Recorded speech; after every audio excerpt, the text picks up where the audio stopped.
Mais c'est ça qui est formidable, si vous me passez l'expression, dans les objectifs de la politique de Poutine en général, c'est qu'il n'est jamais précis. C'est formidable pour lui, évidemment, parce que le principe, c'est qu'ensuite, il peut toujours dire à n'importe quel moment qu'il a atteint les objectifs, parce qu'ils sont tellement flous.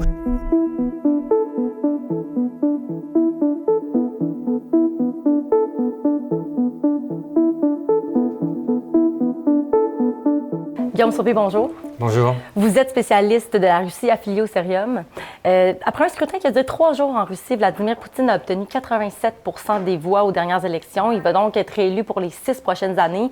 Dans son discours de la victoire, il a salué les soldats combattants en Ukraine. Il a dit qu'ils risquaient leur vie pour protéger les territoires historiques de la Russie. D'abord, c'était quoi la réaction de la population russe face à sa réélection? Ça n'a pas été la surprise, c'est certain. Disons que c'était un scrutin qui n'avait aucun suspense. Ensuite, pour ce qui est de la réaction, c'est difficile à mesurer, parce que le système politique s'est très, très durci. Ça fait des années, mais surtout depuis l'invasion à grande échelle de l'Ukraine, donc en février 2022. Donc, c'est vraiment difficile de mesurer. Si on fait des vox pop dans la rue, d'abord, puisque c'est la télévision russe qui est fait, les gens, évidemment, répondent qu'ils sont heureux de voir Poutine réélu. Ensuite, on sait qu'il y a des insatisfaits. On n'a qu'à voir les files de gens qui sont venus commémorer la mort porter des fleurs à la tombe de Navalny après son décès, juste avant l'élection. Donc, on sait qu'il y a des insatisfaits. Donc, sinon, je dirais que la plupart des gens essaient juste de se préoccuper de leur propre vie et de faire abstraction autant que possible de la guerre qui se produit. Vous dites que c'est une élection qui était sans suspense. Pourtant, il y avait d'autres personnes qui se présentaient. C'était quoi leur sort à la suite de ces élections? Oui, alors c'est parce que la Russie se vante. Poutine est très fier de dire que la Russie est une démocratie. Et de fait, il y a plusieurs caractéristiques formelles des démocraties en Russie. Donc, c'est une élection avec plusieurs candidats. Ce qui est quand même une différence avec l'Union soviétique, par exemple, où il y avait des élections avec un seul candidat. Donc là, il y a plusieurs candidats, sauf que depuis le début des années 2000, donc en fait, depuis l'arrivée au pouvoir de Vladimir Poutine, on sait que tous les autres candidats font partie du jeu et respectent les règles du jeu. Et les règles du jeu, c'est si on autorise votre candidature, si la commission électorale qui est dans la poche du Kremlin autorise la candidature de ces gens-là, alors ils vont pouvoir critiquer potentiellement les fonctionnaires, la bureaucratie, avancer des éléments de programme. Donc, il y avait un candidat communiste qui va avoir des positions comme abolir la réforme des retraites, un candidat libéral qui va avoir une position un peu moins de censure, etc. Mais le point essentiel, c'est qu'ils ne critiquent jamais Vladimir Poutine et que leur parti au Parlement vote toutes les lois essentielles de Vladimir Poutine. Donc, est-ce qu'on peut dire que c'est une réelle opposition? Non. Alors, pas au sens où on l'entend généralement en démocratie, c'est-à-dire que ça ne se présente pas comme une alternative, mais ça permet de canaliser le vote de protestation. Vous l'avez mentionné, la mort de l'opposant russe Alexei Navalny. Est-ce que ça a eu un impact quand même dans cette élection-là? Alors, ça n'a eu aucun impact sur le score électoral, qui de toute façon était, prédéterminé en fonction de facteurs qui n'avaient pas vraiment rapport avec l'opinion publique russe. Je dirais que ça a peut-être un peu assombri quand même la campagne électorale parce que c'est venu un peu briser l'effet de mise en scène parce que c'est ça, les élections en Russie, c'est mettre en scène le soutien unanime ou immensement majoritaire de la population à Poutine. Et là, de voir justement toutes ces images de gens qui vont porter des fleurs sur la tombe de Poutine, de Navalny, ou qui vont porter des fleurs partout à travers la Russie. Dans toutes les villes de Russie, il y a des gens qui sont allés porter des fleurs en soutien à Navalny. Et par conséquent, ça, c'est venu un peu briser justement cette mise en scène d'unanimité en soutien à Poutine. Ailleurs dans le monde, même ici au Canada, la diaspora russe a été appelée à aller voter. Est-ce qu'on voit les mêmes résultats? 87 % c'est quand même assez fort. Est-ce qu'on voit qu'ils sont aussi majoritaires? Non, c'est intéressant de voir que... Alors, j'ai pas trouvé les chiffres pour tous les pays, mais c'est intéressant de voir que donc, dans le vote à l'étranger, le vote des Russes à l'étranger est différent du vote en Russie.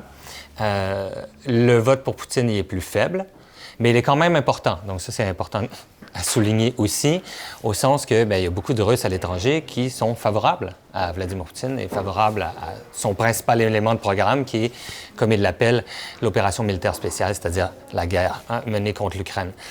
Mais le soutien à Poutine il est quand même proportionnellement moins élevé qu'en Russie. On n'a pas de 87 %. Et encore, on peut distinguer les pays où l'immigration russe elle est récente. C'est souvent une immigration de protestation, notamment depuis l'invasion. Alors, par exemple, en France, en Allemagne, dans les Pays-Bas, Le vote, c'est le candidat Davankov, qui était un candidat, donc, comme j'ai dit, de la fausse opposition, mais celui qui était considéré le plus libéral, qui finit premier contre Poutine. Alors que dans d'autres pays où l'immigration russe est plus ancienne, ou même c'était pas une immigration, souvent c'est des gens qui sont russes, tout simplement, qui étaient là depuis l'époque soviétique, qui se sont retrouvés à l'extérieur de la Russie quand l'Union soviétique a été dissoute. Par exemple, en Estonie ou en Lituanie, donc dans les pays baltes. Là, on se retrouve avec Poutine qui finit bon premier dans la diaspora russe. Donc, on voit finalement que ça reflète les différentes catégories de l'opinion publique en Russie. Et en fait, ça nous donne une idée de à quoi ressemblerait peut-être le scrutin en Russie s'il n'était pas faussé. C'est-à-dire quand même un bon score pour Poutine, mais pas certain qu'il serait majoritaire, ou alors de peu. Dans les pays comme l'Allemagne, justement, où la diaspora ne se manifeste pas pour Poutine nécessairement, est-ce qu'ils peuvent craindre des représailles? Les Russes à l'étranger? Oui. Oui, ils peuvent en craindre. Pour l'instant, le régime n'a pas fait de gestes très clairs dans cette direction-là, mais il y a un modèle en la matière qui est la Biélorussie. Donc, la Biélorussie, depuis les grandes protestations avec l'élection fraudée de l'été 2020, régime en Biélorussie, le régime de Loukachenko, est donc un régime encore plus dur que celui de la Russie, avec notamment la persécution des Biélorusses à l'étranger. Ce qui n'est pas encore pratiqué par le régime russe à grande échelle encore, mais il y a cette espèce de mauvaise blague qui circule dans les milieux russes sur le fait que les Biélorusses et les Russes regardent les mêmes séries télévisées, mais les Russes sont 2 saisons en retard. Ce qui est une manière de dire que bien des choses qui se produisent en Biélorussie sont en train d'être mises en place en Russie. Et les premiers signes de ça, ça a été par exemple récemment à Ekaterinbourg, donc en Russie. Il y a une femme russe qui avait aussi la citoyenneté américaine qui a été incarcérée pour soutien au terrorisme parce qu'elle avait donné du soutien à une organisation humanitaire ukrainienne qui est considérée comme terroriste. Ça envoie un signal très, très fort aux Russes qui sont à l'étranger, qui souvent reviennent chez eux. Hein. Contrairement, les Russes exilés, contrairement à certaines idées qu'on s'en fait, la frontière n'est pas étanche. Ils reviennent régulièrement voir leur famille, typiquement. Alors là, le message, c'est que ces Russes exilés, qui souvent sont contre la guerre, écoutez, si vous avez soutenu, ne serait-ce que pour quelques dizaines de dollars, une association ukrainienne ou un média russe critique, vous retournez en Russie pour y aller en prison. Là, ça commence à être une persécution pas mal sévère. Alors, je ne pense pas qu'ils soient menacés à l'étranger, mais ces gens-là souhaitaient retourner en Russie régulièrement, et là, ça devient dangereux pour eux. Ça peut devenir difficile de vouloir retourner dans leur pays natal. Est-ce qu'on doit s'attendre à voir Poutine redoubler d'efforts pour la guerre en Ukraine? Oui, je pense qu'on peut s'attendre à ça. C'est-à-dire que pour lui, cette élection, c'est un soutien populaire renouvelé à son principal et quasiment seul élément de programme, qui est la guerre que la Russie mène en Ukraine. Et donc, on peut s'attendre à bien des choses. On pourrait s'attendre à une conscription partielle, comme il y en avait eu en septembre 2022. C'était très impopulaire, mais là, après ces élections, pourquoi pas? C'est sûr que la guerre va continuer. Toute l'économie russe s'est réorientée vers une économie de guerre. La Russie est là, c'est organisé, le régime russe s'est organisé pour mener une guerre d'attrition, une guerre d'usure. Toute la question, c'est est-ce que les pays occidentaux vont suivre dans le soutien à l'Ukraine? Mais du point de vue de la Russie, à moins qu'il y ait une révolution, ce qui semble très peu probable, oui, c'est là pour durer et probablement qu'il va y avoir de plus en plus de ressources qui vont être mises. Est-ce qu'on a des chiffres sur le soutien de la population envers cette guerre-là? Oui, bien sûr, on a des chiffres. Ils sont même relativement fiables parce qu'on a la chance d'avoir encore des maisons de sondage fiables en Russie, pour ne pas la nommer le centre Levada, qu'on peut difficilement accuser d'être poutinistes parce qu'eux-mêmes sont taxés d'agents de l'étranger en Russie, donc font l'objet de persécutions. Pourquoi le régime autorise une maison de sondage indépendante? C'est une vraie question. Probablement parce que lui-même a besoin des fois d'avoir des chiffres fiables, et pas juste d'avoir des informations qu'on lui dit pour lui faire plaisir. Parce qu'avoir des fausses informations, ça amène à faire des actes inconsidérés. Je pense que l'invasion de l'Ukraine, par exemple, est un bon exemple. Toujours est-il que, donc, on a des chiffres relativement fiables. Et on sait donc, là, j'ai regardé le dernier sondage, mais c'est assez stable depuis l'invasion du centre Levada, c'est 73 % de soutien à la guerre en Ukraine, ce qui est très élevé. Après, il faut comprendre que derrière ce chiffre se cachent en fait plusieurs choses qui sont mélangées. Quand on demande à des Russes, est-ce que vous êtes favorable à la guerre en Ukraine? Pour eux, évidemment, ils savent très bien que dans le contexte politique d'aujourd'hui, je veux dire, la guerre en Ukraine, c'est le poutinisme. C'est comme la principale incarnation du poutinisme. Par conséquent, ce qui se mélange dans ces questions-là, c'est le soutien à la guerre et le soutien à Poutine, qui sont comme justement masqués par le même résultat. Par conséquent, ce qui est vraiment intéressant, c'est les études que font des sociologues russes indépendants en Russie, où ils demandent sur des questions distinctes le soutien à la guerre et le soutien à Poutine. Par exemple, on demande aux Russes, seriez-vous d'accord avec Vladimir Poutine s'il décidait maintenant de mettre fin à la guerre sans qu'on ait atteint nos objectifs? Donc, pour Poutine, mais contre la guerre. Et on obtient une majorité de résultats favorables. Donc, ils sont favorables à Poutine, aux décisions Voilà. qu'il va Et prendre. donc, si on croise toutes ces questions-là, on se rend compte que l'opinion publique russe est en fait divisée en 3 parties. OK. Il y a une partie d'environ 15 à 20 qui est contre la guerre contre Poutine, y compris dans les sondages. Ouais. Donc, des gens qui disent ouvertement qu'on leur pose la question, ce qui est beaucoup. Mais évidemment, ça reste une minorité. Ensuite, on a un 15 à 20 qui est pour la guerre, y compris si c'est pour contredire Poutine. Plus pour la guerre que Poutine. C'est ceux qui disent, si on leur demande, si Poutine met fin à la guerre sans atteindre des objectifs de guerre, aussi flous soient ses objectifs par ailleurs, êtes-vous d'accord? Ils disent non. Je serais contre Poutine s'il mettait fin à la guerre. Et donc ça, c'est le fameux mouvement Z, c'est les mouvements paramilitaires, patriotiques, etc. Les va-t-en-guerre, ils sont environ 15 à 20 soit équivalents aux anti-guerres. Et ensuite, il y a l'espèce de marais dans le milieu, des gens qui, dans leur majorité, soutiennent Poutine et ne soutiennent pas la guerre. Mais puisque la guerre va avec Poutine, ben, ils font confiance à Poutine. Et là, il y a tout un ensemble de raisons, soit par soutien sincère à Poutine, soit par dissonance cognitive. Ils ne peuvent pas penser que leur régime, leur pays qu'ils aiment fait ça, soit par indifférence, etc. Mais eux, et donc si on croise tout ça, ça donne qu'il y a quand même une majorité de Russes qui sont contre la guerre. Ouais. Sauf qu'il y en a une bonne partie qui sont prêts à soutenir Poutine, peu importe ce qu'il fait. Ouais. Vous l'avez mentionné, les objectifs de guerre sont assez flous. On en est où, selon Vladimir Poutine, dans l'atteinte de ses objectifs? Mais c'est ça qui est formidable, si vous me passez l'expression, dans les objectifs de la politique de Poutine en général, c'est qu'il n'est jamais précis. C'est formidable pour lui, évidemment, parce que le principe, c'est qu'ensuite, il peut toujours dire à n'importe quel moment qu'il a atteint les objectifs, parce qu'ils sont tellement flous. C'est vrai pour d'autres choses, je ne sais pas, la démographie ou d'autres aspects de sa politique. Mais là, par exemple, les 2 objectifs de la guerre en Ukraine, officiellement, c'est la démilitarisation et la dénazification. Hein? Qu'est-ce que ça signifie exactement? Bon, à l'origine, ça voulait sans doute dire, en 3 jours, renverser le régime de Kiev, mettre un régime fantoche soutien à Poutine. Ça ne va pas se produire. Donc, de ce point de vue-là, enfin, il y a très peu de chances que ça se produise. De ce point de vue-là, c'est un échec.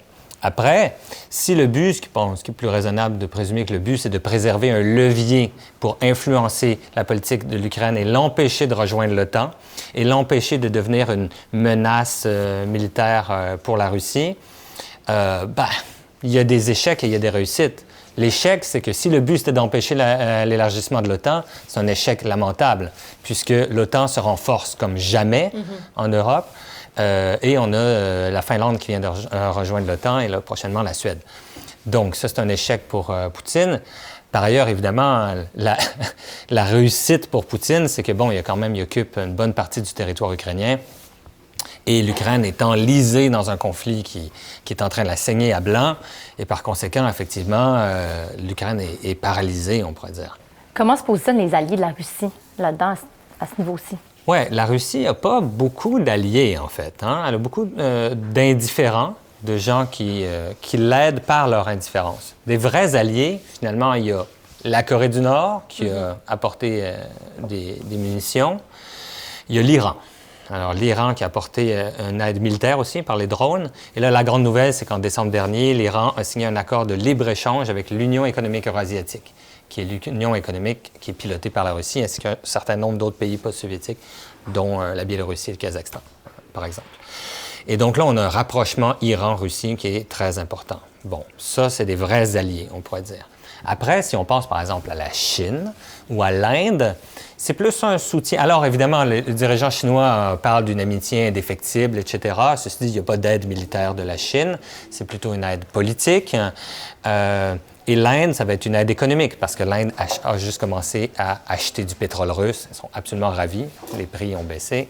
Et donc, non, les prix ont augmenté, mais en fait, maintenant, vu qu'il y a moins d'achats en Europe, c'est l'Inde qui a rendu un des grands acheteurs et qui les réexporte ensuite vers l'Europe. Et donc, l'Inde fait beaucoup d'argent avec ça. C'est très avantageux pour eux. Et par conséquent, il y a plein d'autres pays. On pourrait mentionner la Turquie aussi, qui jouent leur jeu, en fait, entre l'Occident et ses sanctions et les alliés, sans être vraiment alliés de la Russie, ils tirent leur épingle du jeu dans les circonstances. Reste un peu neutre. Voilà, c'est ça. Mais tant qu'ils ont de l'argent à faire avec ça, pour eux, c'est pas leur bataille. La guerre en Ukraine, c'est pas leur guerre. Et par conséquent, s'il y a de l'argent à faire, si c'est avantageux pour leurs intérêts, ils le font. On le sait, le Canada est allié de l'Ukraine dans cette guerre-là. Est-ce qu'il y a des angles morts, selon vous, des choses qu'on ne couvre pas assez dans ce conflit-là? Alors, je ne sais pas si ces angles morts sont liés au fait que le Canada ou tout simplement aux difficultés d'accès au terrain. Parce que là, c'est vrai, je veux dire, c'est juste carrément difficile de couvrir une guerre. Alors moi, ce qui me manque dans la couverture journalistique de la guerre, c'est la politique intérieure des deux pays concernés. On nous parle toujours de Vladimir Poutine, on nous parle toujours de Zelensky. Je veux dire, il se trouve qu'il y a des pays derrière ces gens-là, et que ces pays sont immenses, ont des grandes populations, ont des divisions internes, etc. Ça serait le fun de le ressentir. Après, bon, je ne vais pas jeter la pierre aux journalistes. J'imagine bien qu'aller en Russie en ce moment, c'est un peu compliqué. Moi, je ne peux plus y aller. Les journalistes, d'ailleurs étrangers, sont bannis depuis mars 2022. Bon. Il y a quelques correspondants étrangers qui restent de certains journaux, mais c'est rare et je ne sais pas comment ils font. On a des journalistes russes là-bas qui font un travail extrêmement courageux. Ça serait bien de profiter de leur travail. Par contre, en Ukraine, si on voulait prendre au sérieux un des grands aspects du discours de Zelensky, qui est l'Ukraine est plus démocratique que la Russie. Et c'est vrai, l'Ukraine est plus pluraliste. Il existe des voix divergentes en Ukraine. Bien, ça serait le fun de les entendre. Là, il y a plein de choses qui se passent. Après, l'année 2022, ça a été une année comme de front commun de la population, vraiment un ralliement patriotique derrière Zelensky. Mais là, ça commence à se fissurer en ce moment.